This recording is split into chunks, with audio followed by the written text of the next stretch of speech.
Tiga, mereka pantas mati. Wajah Owen sangat muram.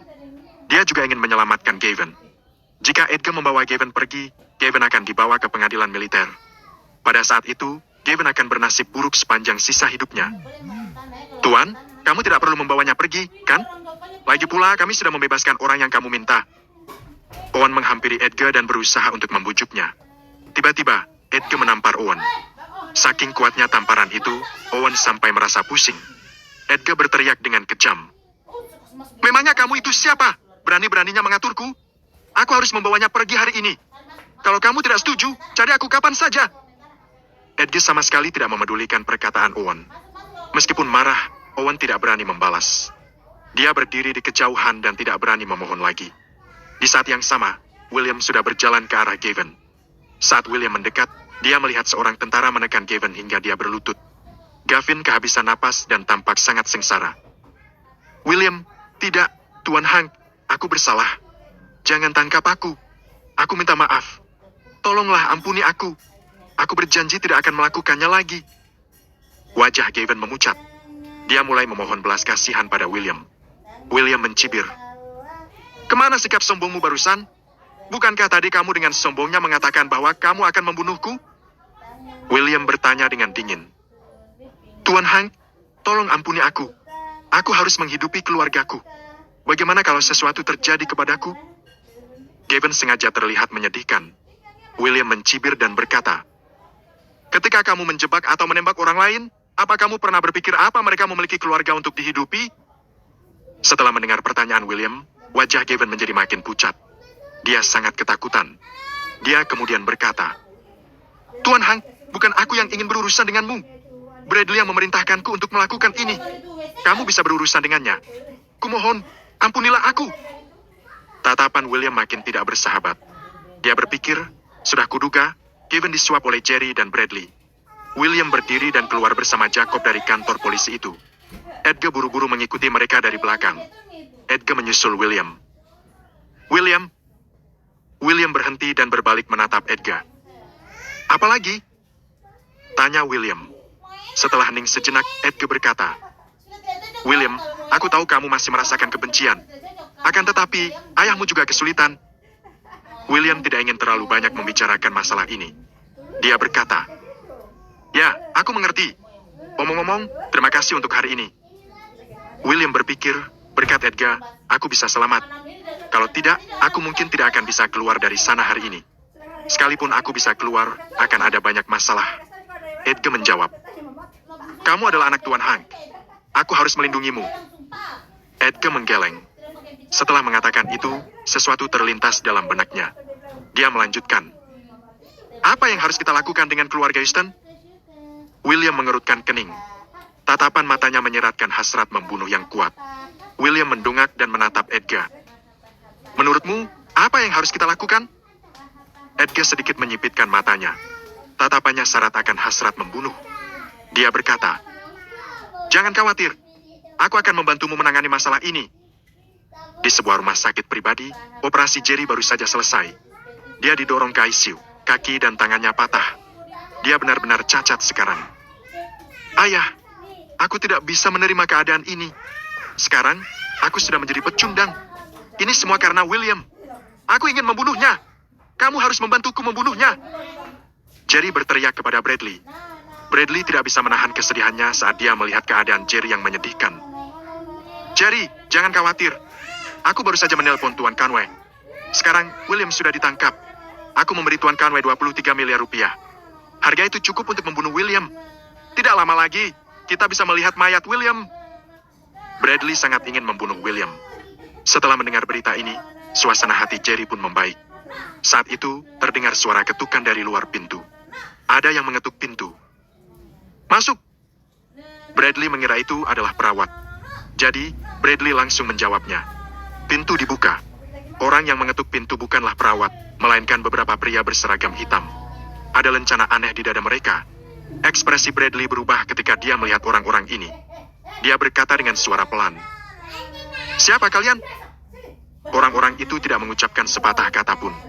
Mereka langsung berjalan ke arah Jerry dan Bradley. Jerry dan Bradley merasa pusing dan pingsan. Saat mereka bangun, mereka berdua sudah berada di sebuah pantai dalam kondisi terikat. Pantai ini sepi dan sangat terpencil. Pada saat itu, sekelompok pria yang mengenakan pakaian militer berwarna hijau menghampiri mereka berdua. "Siapa kalian? Mau apa kalian? Apa kalian tahu siapa aku? Kuperingatkan, jangan sampai aku tahu siapa kalian. Kalau tidak, aku akan membunuh kalian satu persatu." Bradley berseru dengan nada sombong. Saat itu, Edgar sudah membawa beberapa orang. Edgar berkata, "Sebelum kamu mati, apa kamu punya kata-kata terakhir?" Angin berembus dan ombak berdebur dengan kuat. Akan tetapi, Jerry dan Bradley bisa mendengar kata-kata Edgar. Mereka mendengar kata mati. Mereka berdua ketakutan. "Mau apa kalian? Tidak ada permusuhan di antara kita. Kenapa kamu ingin membunuh kami?" Bradley bertanya dengan ngeri. "Tidak ada permusuhan?" Edgar mencibir. Dia mengeluarkan selembar foto dan bertanya, "Sebelum kamu mati, aku akan membuatmu mengerti." Ketika mereka melihat foto itu, ekspresi mereka berubah drastis. "William!" Mereka berdua berteriak secara serempak. Jerry berteriak, "Tidak! Ini tidak mungkin!" Jerry tidak mau mempercayai kenyataan ini. Bradley bertanya, "Siapa kamu?" Bradley menatap Edgar dengan ketakutan. "Pengawal berbakti." Edgar mengucapkan kata demi kata. Ketika Bradley mendengar dua kata itu, ekspresi Bradley berubah drastis dan pupilnya mengecil. Rasa takut yang tidak terlukiskan membubung tinggi seperti air pasang di dalam hatinya. Tidak ada seorang pun di negara ini yang tidak tahu tentang pengawal berbakti. Mereka disebut sebagai pengawal penguasa perang. Bradley berpikir, tamat sudah. Semuanya sudah berakhir. Bradley bertanya, "Siapa sebenarnya William?" Sebelum dia mati, Bradley ingin memahami semuanya. Seandainya Bradley tahu bahwa William berhubungan dengan pengawal berbakti, dia tidak akan pernah menyinggung William. Edgar menjawab, "Dia adalah anak laki-laki penguasa perang." Jerry dan Bradley terkejut mendengarnya. Dua kata itu bagaikan guntur yang menyambar hati mereka berdua. Terdengar dua suara tembakan. Darah pun berceceran. Tubuh mereka berdua tenggelam ke laut. Tidak akan ada yang mengetahui keberadaan jasad mereka. William tidak tahu bagaimana akhir cerita Jerry dan Bradley. Akan tetapi, kurang lebih dia bisa menebaknya. Edgar bukan orang yang baik hati. Kalau dia sudah bertekad untuk membunuh seseorang, dia pasti akan melakukannya. Tentu saja, William tidak akan pernah mengasihani Jerry dan Bradley. Jerry dan Bradley melakukan banyak hal buruk. Mereka pantas mati. William berpikir, mereka membuat banyak orang menderita. Mereka pantas mati. Setelah keluar dari kantor polisi, William dan Jacob berpisah. Ketika William pulang, dia terkejut melihat Yunus di dalam rumah. "Yunus, kenapa kamu ada di sini?"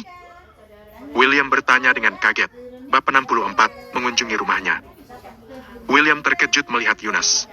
Namun, yang paling mengejutkannya adalah saat melihat Yunus sedang memasak bersama ibunya, Aubrey. Sekarang makanannya sudah siap. Yunus menyeka tangan di celemeknya dan tersenyum. "Tuan Hang, kamu sudah kembali." Aubrey berjalan keluar dari dapur. "William, cuci tanganmu dan makanlah." William bingung. Setelah mencuci tangannya, dia duduk di kursi meja makan. Dia pun langsung bertanya, "Yunus, mengapa kamu ada di sini?" Sebelum Yunus sempat menjawab, Aubrey memelototi William. Dia berkata dengan kesal, "Nak, mengapa kamu berkata seperti itu? Memangnya Yunus tidak boleh datang ke sini?" Mendengar hal tersebut, William pun bingung. Dia bingung mengapa ibunya menjadi begitu akrab dengan Yunus. Yunus tersenyum dan berkata, "Tuan Hang, apa kamu tidak tahu kalau aku tinggal di dekat sini? Sudah lama kami mengenal satu sama lain. Aubrey tahu kalau aku tinggal sendirian di rumah, makanya dia mengundangku untuk datang." William pun terkejut. Dia sepertinya merasa kalau Yunus sengaja melakukannya. Namun, melihat kedua wanita itu begitu dekat satu sama lain, William tidak bisa berkata apa-apa. William sering tidak berada di rumah, sementara ibunya tinggal di rumah yang begitu besar dan tidak memiliki teman di dekatnya. Apabila Yunus bisa sering datang untuk menemani ibunya, William pasti akan merasa senang. Setelah makan malam, William bersiap-siap untuk mencuci piring. Namun, dia langsung diusir keluar dari dapur oleh Yunus. Dia berkata sambil tersenyum, "Kamu ini laki-laki. Biar aku saja yang mengerjakannya. Yunus, kamu adalah tamu di sini. Mana bisa aku membiarkanmu mencuci piring?" William berbicara sambil tersenyum. "Aubrey sudah menganggapku seperti anak gadisnya. Cuma kamu yang menganggapku seperti tamu." Yunus mengomel dan berjalan ke dapur. William pun kebingungan. Dia tertegun karena kedua wanita ini sudah sangat akrab satu sama lain. William menggeleng tak berdaya dan duduk di sofa sambil memegang sebuah apel. Di saat bersamaan, ibunya, Aubrey, menghampiri sambil tersenyum aneh ke arahnya. Nak, jujurlah padaku, apa hubunganmu dengan Yunus? Apa kalian berpacaran? Raut wajah Aubrey terlihat penuh keraguan. Ibu, kamu ini bicara apa? Aku dan Yunus hanya berteman, kata William pasrah. Hanya berteman? Sepertinya kalian terlihat lebih dari sekadar teman. Aubrey mengerutkan keningnya karena merasa kecewa. Yunus telah menunjukkan kesan yang baik pada Aubrey. Menurutnya, Yunus adalah seorang gadis yang baik, berpendidikan, dan lembut. Dia akan sangat senang jika Yunus menjadi menantunya. William menggeleng. Ibu, jangan berpikir terlalu berlebihan. Aku dan Yunus hanya sebatas teman biasa. Ibu, berhati-hatilah dengan perkataanmu. Kalau tidak, Yunus akan ketakutan. William takut ibunya akan mengatakan hal-hal semacam itu. Lagi pula, hubungannya dengan Yunus sekarang sedikit rumit. Dia membatin, masalah kami masih menjadi topik terhangat di dunia maya. Semua akan menjadi tidak terkendali jika ada banyak gosip yang tersebar. Aku tidak terlalu peduli dengan reputasiku. Namun, aku tidak bisa merusak reputasi Yunus. Setelah Yunus mencuci piring, William mengajaknya berjalan-jalan di halaman. Aubrey yang tanggap langsung membiarkan mereka berduaan. Tuan Hang, sepertinya kamu tidak menyukai kehadiranku di sini. Sambil meletakkan tangan di belakang punggungnya, Yunus berjalan beriringan dengan William. William tertawa. Bagaimana mungkin? Itu karena intuisi seorang wanita. Yunus menoleh ke arah William sambil tersenyum. William merasa sangat malu dan tidak tahu harus berkata apa. Aku hanya berusaha mencegah timbulnya prasangka. Pemberitaan itu pasti telah mendatangkan banyak masalah bagimu. William menjelaskan alasannya kepada Yunus. Jadi, rupanya itu maksudmu. Aku tidak peduli. Berita itu berita bohong. Aku tidak percaya, kata Yunus. Namun, semua orang mempercayainya, kata William. Itu bukan urusanku. Apa hubungannya denganku? William tidak bisa menjawab. Yunus, bukan seperti itu maksudku. Setelah terdiam sejenak, William melanjutkan perkataannya. Yunus, aku hanya pria biasa dan sudah bercerai. Bagiku, reputasi tidaklah penting. Namun, kamu berbeda. Kamu adalah putri dari keluarga Walton. Setiap ucapan dan tindakanmu pasti akan menarik perhatian semua orang. Banyak orang yang menyukaimu. Aku tidak bisa merusak reputasimu. William tampak serius. Tuan Hang, berarti kamu menganggap dirimu sebagai seseorang yang jahat? Tidak, hanya saja. William tidak tahu harus berkata apa. Tuan Hang, saat aku mengumumkan bahwa kamu adalah pacarku malam itu, semuanya sudah terlanjur berantakan. Meskipun aku sudah memikirkan akibatnya, tetap saja aku melakukannya. Tuan Hang, bagiku kamu bukanlah orang yang tidak berguna. Saat ini, aku memang baru menemukan sedikit kelebihanmu, tetapi aku tahu bahwa cepat atau lambat kamu pasti bisa berjaya di seluruh dunia. Yunus, percayalah pada penilaianku. Kalimat itu benar-benar mengejutkan William. Dia tidak menyangka kalau Yunus akan menilainya setinggi itu. Tuan Hang, kalau kamu menyukaiku, kamu harus punya keberanian. Setelah itu, Yunus berjalan keluar dari villa. William masih berdiri di tempatnya dalam keadaan linglung. Tidak lama kemudian, Aubrey menghampirinya. Nak, dia lebih berani darimu. Jangan menjadi seorang pengecut kalau kamu telah bertemu dengan seseorang yang kamu cintai. Aubrey pun angkat bicara. Ibu, aku baru saja bercerai dengan Miranda dan belum punya pekerjaan yang layak. Aku tidak pantas untuknya. William menjawab perkataan ibunya sambil menundukkan kepala. Tidak, putraku pantas untuk siapapun. Jangan lupa, aku juga putri dari keluarga kaya. Namun, akhirnya aku menikahi ayahmu. Aubrey pun tertawa. Aubrey sedang membicarakan ayah angkat William yang sudah meninggal. William mendongakkan kepalanya dan menatap ke depan, sepertinya dia telah membuat sebuah keputusan yang sudah bulat. Ibu, aku mengerti. Nak, ingat pesanku baik-baik. Hal yang terpenting adalah mengikuti kata hatimu. Jangan sampai kamu menyesal seumur hidupmu. Meskipun akhirnya kamu gagal, paling tidak kamu sudah pernah mencobanya. Mengejar kebahagiaan itu bukan sesuatu yang salah. William menganggukkan kepalanya. Dia akan terus mengingat perkataan Aubrey. Setelah Yunus meninggalkan rumah William, dia menerima telepon dari ayahnya, Uma. Cepatlah pergi ke markas besar klan sekarang. Ada sesuatu yang harus kukatakan padamu. Setelah menutup telepon, Yunus pun merasa sangat sedih. Dia tampak lelah dan menghela napasnya. Apa yang seharusnya terjadi akan terjadi.